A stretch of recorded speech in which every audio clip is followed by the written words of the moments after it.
খাবারের প্রতি শিশুর বিরক্তি কমানোর সহজ সমাধান। খাবারের প্রতি শিশুর বিরক্তি কমানোর সহজ সমাধান বলতে আসলে যে কারণগুলোতে অনীহা তৈরি হয়, এটাই তো আসলে একটা বিরক্তি। তো আমি বাবা-মাকে বলবো যে শিশুর যে নিজস্ব একটা ইচ্ছা থাকে সেটাকে একটু প্রাধান্য দেওয়ার জন্য। যেমন যে বাচ্চাটা ব্রেস্ট ফিডিং করে, বাচ্চাটা কান্না করার সাথে সাথেই একটা মা কিন্তু তাকে খাবার দেওয়া শুরু করে দেয়। এখন এই কান্নাটা যদি অনেক সময় আধা ঘন্টা পরেও হয়, একবার খাওয়ালো তার আধা ঘন্টা পরে হলেও কিন্তু আবার খাওয়া দেয়, বাট এটা কিন্তু কোনো সিস্টেম না। ফ্রম দ্য বিগিনিং আপনাকে এই সিস্টেমটা ঠিক করতে হবে। একটা বাচ্চা পৃথিবীতে আসার পরেও 1 থেকে 1.5 ঘন্টার আগে সে সেকেন্ড মিল পাবে না।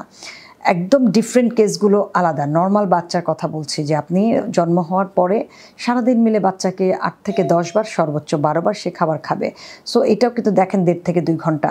আস্তে আস্তে এটাকে আপনি কমাবেন এবং ওভারনাইট ফিডিং করানোর প্র্যাকটিস আপনি বাচ্চাকে বন্ধ করে দিবেন। যেই কারণগুলোতে বাচ্চার অনীহা তৈরি হয়, ইনডাইজেশন, খাদ্যনালীটা মানে একদম সারাক্ষণই ব্যস্ত রাখা, যার কারণে তার খাবারের অনীহাটা তৈরি হয়।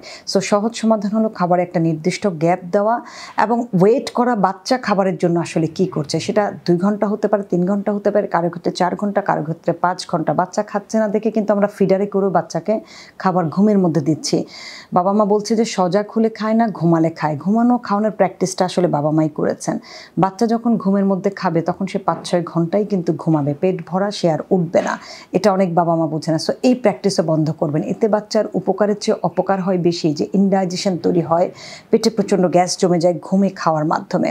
সো অভ্যাসগুলো খুব ন্যাচারাল করতে হবে। আসলে প্যারেন্টিং বিষয়টা তো একটা কঠিন বিষয়। এটা যদি সহজ হতো তাহলে পৃথিবীর সবাই আসলে ভালো বাবা মা হয়ে যেত। গুড প্যারেন্টস হওয়াটা খুব ডিফিকাল্ট, গুড প্যারেন্টিং করাটাও খুব ডিফিকাল্ট। তাই এটাকে শিখতে হয়, আত্মস্থ করতে হয়, ধৈর্যশীল হতে হয়।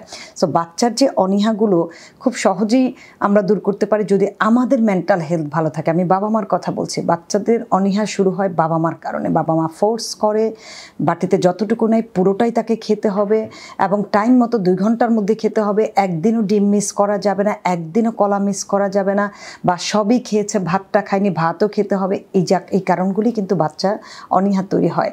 বছরের প্রতিটা দিন সেম যাবে না, মাসের প্রত্যেকটা দিনও সেম যাবে না, তেমনি সপ্তাহের প্রত্যেকটা দিনও সেম যাবে না। সপ্তাহে যদি 3 দিন কোঅপারেট করে বাচ্চা, এটাকে অ্যাপ্রিসিয়েট করুন।